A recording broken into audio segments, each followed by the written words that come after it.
우리를 위하여 여우 곧 포도원을 허는 작은 여우를 잡으라. 우리의 포도원의 꽃이 피었습니다. 내 사랑하는 자는 내게 속하였고 나는 그에게 속하였도다. 그가 백합화 가운데에서 양떼를 먹이는구나. 내 사랑하는 자야, 날이 저물고 그림자가 사라지기 전에 돌아와서 베들산의 노루와 어린 사슴 같을지라. 아멘. 우리가 아가서를 우리가 봅니다. 아가서는 남녀의 사랑으로 이해하기도 하고, 또 거기에서 좀 더 이제 묵상하는 가운데 떠올리는 것은 그것은 하나님과 하나님의 백성들과의 관계를 의미하기도 한다. 그렇게 합니다. 아가서를 통해서 가정의 풍요함과 또 믿음의 공동체의 풍요함을 우리가 꿈꾸게 되는데요. 오늘 15절에 보면 포도원이라고 하는 얘기를 하고 있고, 그 포도원이 또 우리를 위하여라는 전제를 가진 포도원이 됩니다. 그러니까 나의 포도원이 아니라 우리의 포도원, 혼자가 아니라 둘 이상의 친밀한 사람들을 위해서 만들어진 공간. 그러니까 우리라고 하는 것은 함께 하는 것이고요. 그래서 여러 가정 혹은 축복의 삶의 공동체로 적용해 볼 수 있습니다. 한두 가정이 아니라 수많은 다수의 가정과 공동체가 작은 여우 때문에 파괴되고 허물어진다라는 얘기를 하는 거죠. 그래서 포도원이라고 하는 이 축복된 삶의 현장에 침입자가 들어왔는데, 그 침입자는 포도원을 허는 것이 목적입니다. 그런데 여기 보면 15절에 우리를 위하여 여우 곧 포도원을 허는 작은 여우 이렇게 표현하다 보니까 여기서 헌다라고 하는 게 조금 깔짝대고 하는 정도로 생각할 수 있지만, 히브리어에서 말하고 있는 이 허는이라고 하는 메하벨림이라고 하는 말은 파괴한다라는 뜻을 가지고 있는데, 어느 정도냐?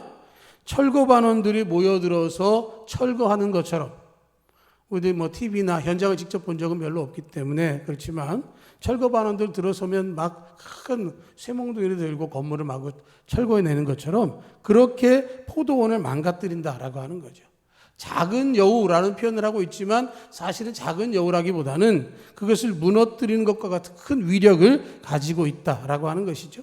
그래서 이 아가서의 이 여인은 우리를 위해서 그 포도원의 작은 여우를 잡아야 된다. 우리를 도우시고 우리를 도와서 그를 잡아야 되고, 그 무너지고 있다는 위급한 상황을 깨닫고 경각심을 가져야 된다라고 하는 SOS를 보내고 있는 것이죠.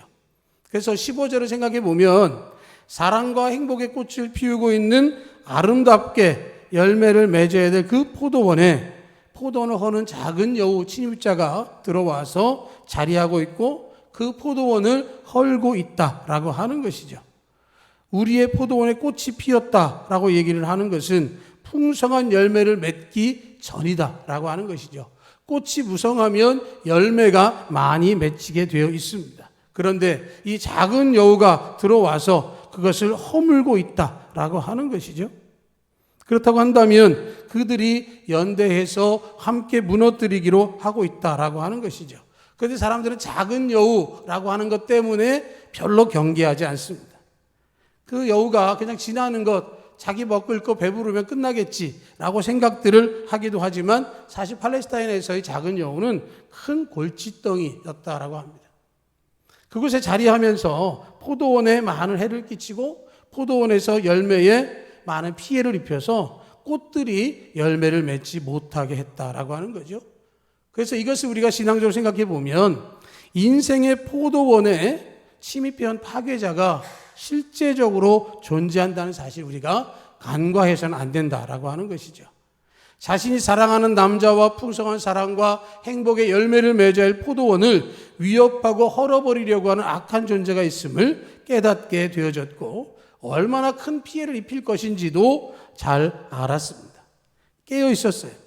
작은 여우라고 하는 존재가 그냥 스쳐 지나가는 게 아니라 내 삶에 지속적으로 영향을 미치기 때문에 우리를 위해서 그 여우를 잡지 않으면 우리가 입는 피해는 결코 작지 않다라고 하는 것을 이야기하는 거죠. 작은 여우가 큰 피해를 주고 있는 것이고, 그의 위협은 모든 포도원의 공공의 적이 되어지는 것이죠. 이 아가서에 등장하는 여인은 신랑 대신 예수님을 사모하는 하나님의 백성을 예표합니다. 주님과 교제하는 것을 방해하고 삶과 가정의 포도원을 얼고자 하는 악한 대적들이 자기의 포도원에 존재하고 있음을 알지 못하는 사람들이 너무 많이 있어요. 하나님께서 분명히 깨어있으라고 말씀하셨는데 깨어있지 않은 사람이 너무 많은 것이죠. 베드로전서 5장 8절로 9절을 보면 근신하라 깨어라 너희 대적 마귀가 우는 사자같이 두루다니며 삼킬 자를 찾나니 너희는 믿음을 굳건하게 하여 그를 대적하라. 이는 세상에 있는 너희 형제들도 동일한 고난을 당하는 줄을 알미라. 나만 그런 게 아니라 우리 주변의 모두에게 대적 마귀가 우는 사자같이 삼킬 자를 찾아다니는 그런 상황을 맞이하고 있다라고 하는 거죠. 근신하고 깨어라 라는 말씀은 그런 사람들을 위한 경계의 말씀입니다. 포도원에 꽃이 폈을 때 조심해야 됩니다. 꽃은 화려해 보이죠? 잘 나가고 평안하고 좋아 보일 때 방심하기 쉽습니다. 이제 곧 열매만 맺겠구나. 그러나 그때에 조심해야 하는 것이고요. 마귀는 그 시기를 결코 놓치지 않고 공격하려고 합니다. 마귀와 그 악한 세력들은 꽃이 열매가 되는 것을 알고 있기 때문에 나무를 흔들거나 뿌리를 갈거나 그 꽃을 떨어뜨리게 해서 결국은 열매를 맺지 못하게 하는 거죠. 깨어있지 않으면 우리를 공격하는 사단의 공격으로부터 피할 수가 없고 이겨낼 수가 없는 거죠. 예전에 시골에 그런 일이 있었답니다.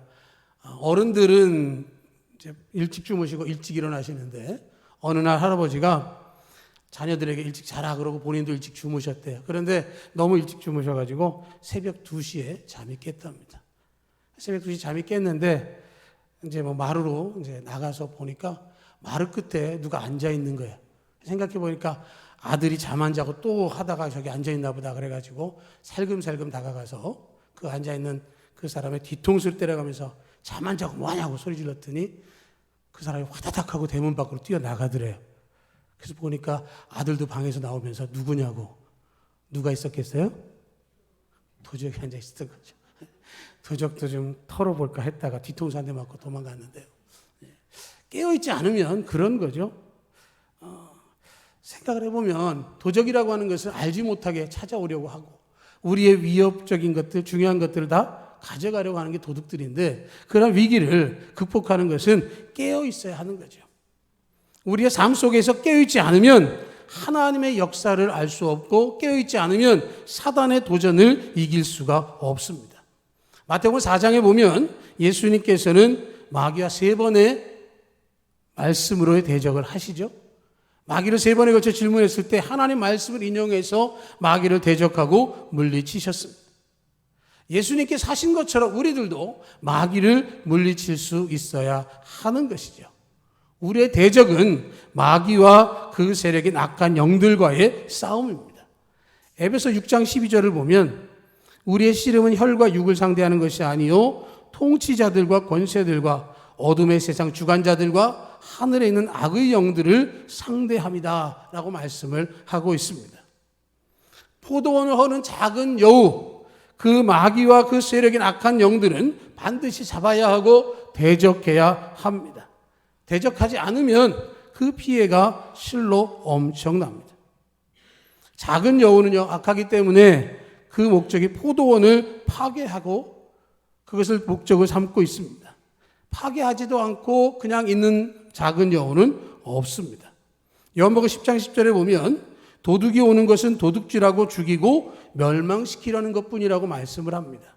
작은 여우와 같은 악한 세력들을 마귀는 우리를 무너뜨리려고 하고 죽이고 멸망시키려고 하는 것이죠. 그런데 사람들은 작은 여우의 외형만 보고 사육하려고 하는 사람들이 있어요.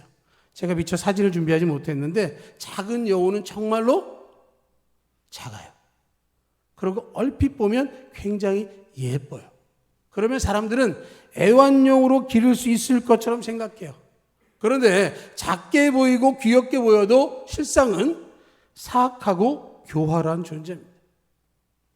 마귀는 어떤 때는 광명의 천사처럼 꾸미고 나타나기도 합니다. 고린도후서에 보면 이것은 이상한 일이 아니니라 사탄도 자기를 광명의 천사로 가장한다. 그렇게 이야기를 합니다. 하나님의 말씀을 가지고 하나님을 잘 믿는 것처럼 가장을 하고 등장해서 미혹하기도 하는 것이죠. 그럴 때 반드시 대적할 수 있어야 되는데요. 이 작은 여우, 이 특징을 7가지로 한번 살펴보려고 합니다. 여러분, 작은 여우, 몸집이 크지 않아요. 제가 중학교 때인가요? 저희 그 액세서리, 열쇠고리 같은 거 있는데, 이 바이스라고 여러분 아세요? 모르세요? 이렇게 쇠 같은 거 이렇게 무는 그런 작은 기구가 있습니다. 근데 바이스가 이만한 거로 해서 쇠를 무는 거는 생각했는데 저희 친구 중에 하나가 열쇠고리로 그 조그만 바이스를 하나 갖고 있더라 해서 제가 그랬어요. 야, 그거 뭐 힘 있겠냐? 그랬더니 되게 세대. 그래서 제가 이거 한번 껴봐 그랬어요.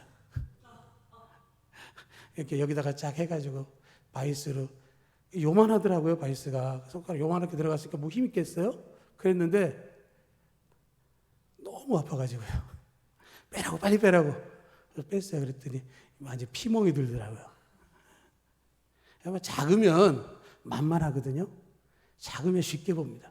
지금 작은 여우를 얘기할 때 사람들이 작으니까 이거 함께 해도 괜찮겠다 생각을 할 때가 많다는 거죠. 가볍게 여기는 거예요.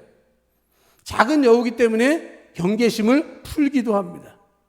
그러나 그 여우는 엄청난 피해를 줘요. 눈에 잘 띄지 않아요. 작아서 그럴 수 있습니다. 그러면 힘도 약할 것처럼 생각하는데 작은 여우는 힘이 약하면 혼자서 하지 않아요. 때를 지어서 공격을 합니다. 예수님 비유 가운데 그런 말씀하시죠. 귀신이 들렸는데 귀신을 쫓아내고 소재하고 청소됐는데 그 다음에 어떻게 되죠? 그 안에 주님을 영접하지 않았더니 저보다 더 악한 귀신 7을 데리고 왔다 그랬어요. 그러니까 혼자서 안 되면 어떻게 해요? 때를 지우는 거죠. 지금 작은 여우는 작아서 쉽고 간단하고 약할 것처럼 보이지만 때를 지는 거예요.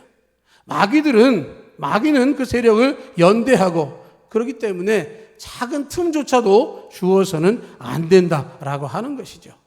작고 하찮게 보이는 것, 가볍게 여기는 것에서부터 큰 뚝이 무너지는 것이라는 사실을 우리가 알아야 하는 것이죠. 여러분, 작은 여우는요, 귀엽고 예뻐요. 어떤 때는 부드럽고 약하고 선한 모습으로 정체를 숨기고 접근합니다. 광명한 천사의 모습으로 다가와서 미혹하기도 합니다. 보디발의 아내가 요셉을 유혹할 때 정말로 달콤한 목소리로 유혹했을 거예요. 아마 코맹맹이 소리를 했겠지요. 요셉 뭐 이래가면서 나랑 놀아 뭐 이래가면서. 이거 할머니 목소리인가요? 아무튼 그랬을 것 같아요. 상당히 그러니까 요셉한테 그런 미혹하고 요셉이 보기 좋으니까 요셉과 함께 하려고 강조하고 뭐라고 얘기합니까? 지금 보디발도 없고 우리 집안에는 나하고 너밖에 없다. 그렇게 유혹을 하죠. 하와가 선악과를 볼 때 어땠습니까? 먹음직스럽고 보암직도 하고 지혜롭게 할 만큼 탐스럽기도 했습니다. 유혹이라고 하는 것은 그런 거죠. 귀엽고 예쁘고 내게 유익할 것 같고 훨씬 더 좋을 것 같은데 그렇지 않다라고 하는 것을 우리는 알고 있는 것이죠. 미혼의 청년들은 외모를 우선순위로 두고 배우자를 고르려는 경향이 있습니다. 그래서 우선순위를 물어보면 1순위 예쁜 여자, 2순위 예쁘고 돈 많은 여자, 3순위 이쁘고 돈 많고 처갓집이 부자인 여자. 뭐 이런 식으로 얘기합니다. 항상 1순위는 예쁜 거를 얘기를 하는데요. 그런데 결혼에 살아보면 외모가 우선순위가 아닌 것을 우리가 알게 되는 거죠. 성격, 마음의 중심이 중요한 거예요. 세상처럼 외형적인 조건만 따지다가는 광명한 천사처럼 위장하고 접근하는 마귀에게 속게 됩니다. 하나님은 중심을 보시는 거죠. 귀엽고 예뻐도요, 이 여우는 파괴적입니다. 유익을 주지 않아요. 지나간 자리에는 반드시 흔적이 남고요. 그 흔적은 파괴된 결과로 나타납니다. 사람 가운데도 그러죠. 누가 지나가면 좋은 결과가 있는가 하면 누가 지나가면 파괴적인 결과를 경험할 때가 있는데요. 그렇기 때문에 우리가 귀엽고 예쁘다 할지라도 바른 분별력과 통찰력이 필요한 것이고요. 이 작은 여우는 거의 소리가 나지 않습니다. 움직일 때 소리가 나지 않게 접근을 해요. 아주 살금살금 접근하기 때문에 잘 모르죠. 그런데 굉장히 분주하게 돌아다닙니다. 욥기 1장 7절에 보면 하나님이 사탄과의 대화를 하신 장면이 나와요. 거기에 보면 하나님 묻습니다. 네가 어디서 왔냐? 그랬더니 사탄이 대답하기를 땅을 두루 돌아 여기저기 다녀왔습니다. 그렇게 이야기를 합니다. 조용하지만 굉장히 분주하게 돌아다니는 거죠. 사탄이 땅을 두루 돌아다니는 목적이 뭘까요? 먹잇감을 찾기 위해서입니다. 우는 사자같이 두루다니며 삼킬 자를 찾고 있어요. 욥기에서 욥을 가지고 공격을 하려고 하는 거죠. 어떻게든지 하나님 마음에 합한 사람, 순전한 사람이었던 욥을 공격하기 위해서 하나님이 그렇게 은혜를 주셨기 때문에 저 사람이 그러는 겁니다. 제가 한번 건드려 보겠습니다. 라고 하죠. 은혜 받지 못한 사람을 건드리는 게 아니라 은혜 받고 하나님을 더욱더 사랑하는 사람을 향해서 사탄 마귀는 공격하려고 하는 거예요. 은밀하게, 정말로 강력하게 공격을 하기 때문에 우리가 그것을 분명하게 알아야 하는 것이고요. 그렇게 해서 먹이를 취하면 이 여우는 먹이를 숨겨놓습니다. 야고보서 1장에 보면 욕심이 잉태한 즉 죄를 낳고 죄가 장성한 즉 사망을 낳는다. 그렇게 이야기를 하고 있는데요. 이 여우는 먹잇감을 먹고 남은 거를 숨겨둔다 그래요. 근데 숨겨두면 어떻게 됩니까? 냉장고에 넣는 것도 아니고 썩어요. 거기에 세균이 생기게 되는 거죠. 욕심이 내면으로 들어올 때가 있습니다. 이만하면 됐다라고 할 때가 있어요. 심상이 여기다가는 큰 낭패를 겪게 됩니다. 내 안에 욕심, 내 안에 어떤 불편함 이런 것들이 생겨났다고 한다면 여우가 내 삶을 지금 건드리는구나 하는 것으로 알아야 하는 것이죠. 욕심은요, 죄로 이끌고요, 죄를 통해서 사망을 낳게 되어지는 것이죠. 내가 과한 것을 추구하면 다른 사람들을 복되게 하는 하나님의 뜻을 이루지 못하게 할 뿐만 아니라 타인에게 피해를 줄 수도 있는 것이고요. 그것 때문에 썩는 냄새가 나지 않아야 되는 거죠. 근데 더 좋은 건 뭡니까? 내가 냄새가 난다는 것을 모른다는 거죠. 우리가 미국인을 만나면 무슨 냄새가 난다 그럽니까? 노랑내, 버터 냄새, 이런 얘기를 합니다. 그 사람도 우리 보고 뭐라 그러죠? 마늘 냄새 난다 그러잖아요. 근데 우리나라 사람끼리 만나면요?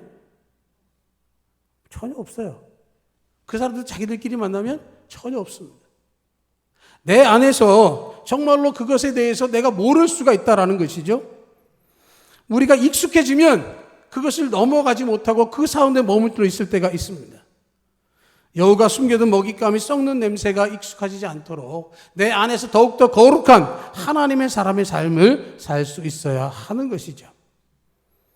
다섯 번째로 여우는요, 소변 농축 기능이 강하답니다. 그래서 미네랄 밸런스가 무너지고 빈혈이나 심장 질환을 앓는데요. 여우가 홀린다 그러잖아요. 여우가 홀린다고. 여우를 쫓으면 여우는요, 도망가다가 뒤돌아본대요. 휙 뒤돌아보고 또 가다가 뒤돌아본대요. 그럼 그걸 보고 사람들은 여우가 홀린다라고 얘기를 하는데요. 동물학자들은 그게 아니라고 그래요. 그거는 여우가 찔끔찔끔 싸면서 도망가는 거래요. 오줌을 어떻게든지 모아놓고 있다가 농축한다 그랬잖아요. 그 힘이 좋은데 쫓아오면 도망가다 보면 그걸 배출할 기회를 못 잡는 거죠. 그러니까 어떻게 해요? 쫓아오나 쳐다보면서 조금 또 가다가 또 하고 그렇게 되어진다라고 하는 거죠. 몸에 안 좋은 것들은 오래 지니고 있으면 부정적인 결과를 가져와요.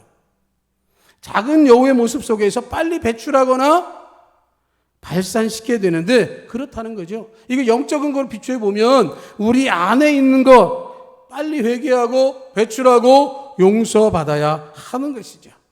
그런데 마귀는 그걸 우리에게 허락하고 싶지 않은 거죠. 그걸 우리가 극복하기 위해서는 회개하고 또 우리에게 용서가 있어야 되는 것이죠.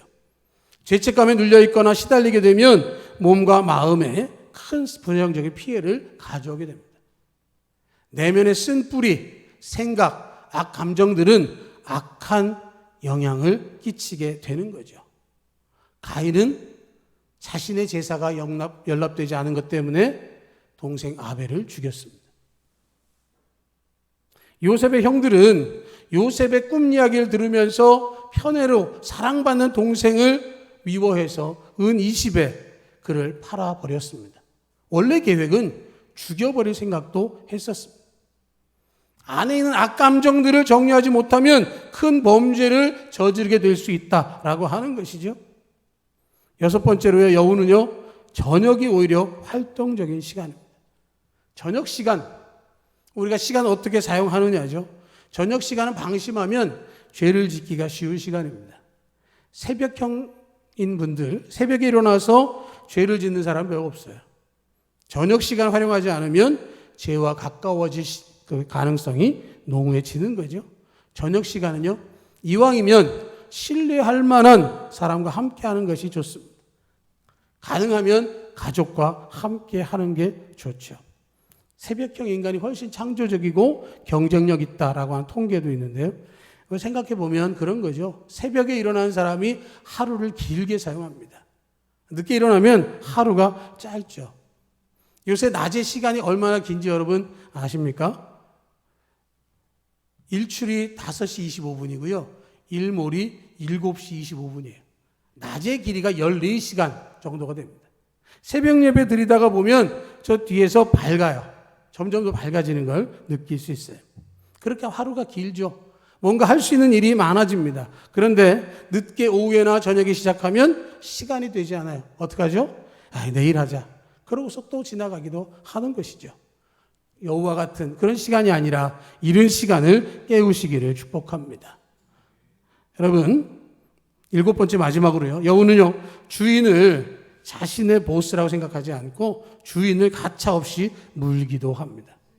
이 여우는 불순종과 배반의 인물을 상징합니다. 누가복음에 보면 예수님은 헤롯 왕 자체를 여우라고 말씀하기도 했습니다. 너희는 가서 저 여우에게 이르되 오늘과 내일은 내가 귀신을 쫓아내며 병을 고치다가 제3일에는 완전해지리라. 그런 말씀하시면서 헤롯을 향해서 아주 질책을 하셨습니다. 우리 시대를 살아가면서 은혜를 잃어버리는 시대를 살아갑니다. 권위를 잃어버린 시대를 살고 있어요. 그런데 배반과 불순종은 하나님께 속한 것이 아닙니다. 사람들은 의리를 굉장히 중요하게 생각합니다. 의리, 그렇죠? 인사를 의리라고 하는 사람도 있는데요. 하나님의 역사는 살리는 역사고 축복하는 역사입니다.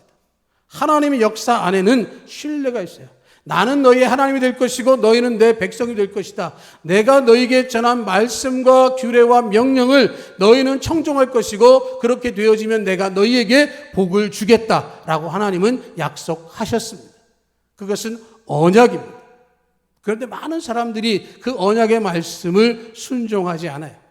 오늘 새벽에 신명기 29장 말씀을 나눴지만 29장에 보면 그런 말씀을 하셔서 너희에게 깨닫는 눈, 보는 눈, 귀, 제가 갑자기 헷갈렸네. 보는 눈, 듣는 귀, 깨닫는 마음.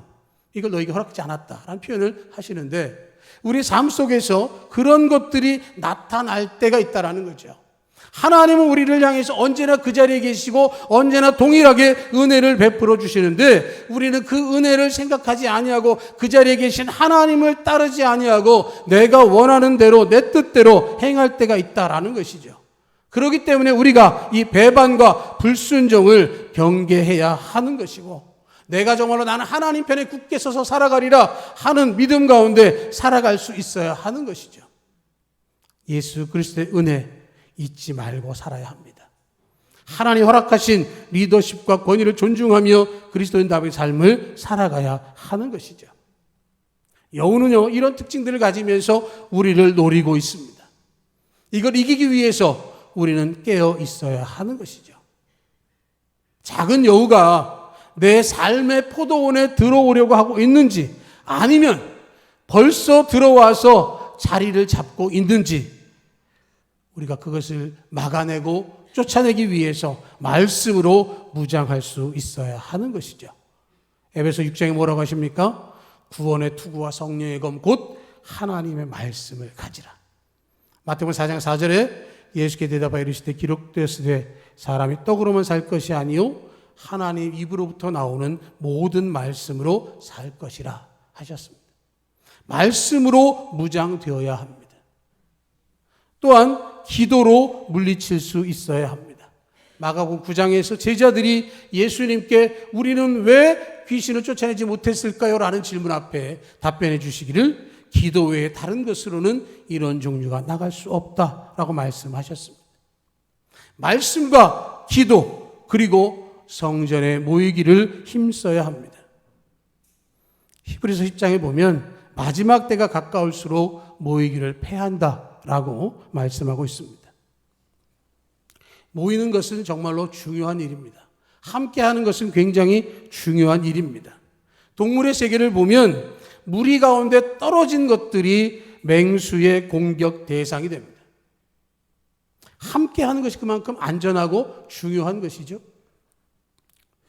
여러분 예배를 마치고 급한 일이 있으셔도 식사하고 교제하고 기도 제목도 나누는 그런 성도 간의 교제가 있기를 축복합니다.